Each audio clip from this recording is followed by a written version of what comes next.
কিছুদিন আগেও আমার এই গাপ্পি এবং প্লাটির বাচ্চাগুলো কিন্তু ছোট ছোট ছিল, অনেক ছোট ছোট ছিল। দেখুন এখন বড় হয়ে গেছে। যেগুলো রেড কালার এগুলো হচ্ছে প্লাটি, মানে যেগুলো বেশি রেড, বেশি লাল কালার এগুলো হচ্ছে প্লাটির বাচ্চা। আর যেগুলো একটু শুধুমাত্র লেজে লাল লাল দেখতে পাচ্ছেন এগুলো হচ্ছে গাপ্পি। সকালবেলা হলে এরা কাছে আসতেই মানে সবগুলো একসাথে জড়ো হয়ে যায় খাবারের জন্য। তখন সকালবেলা আমি এদেরকে খাবার দিব।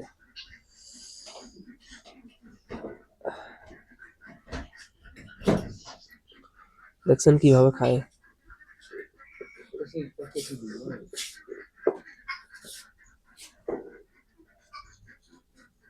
দেখেন।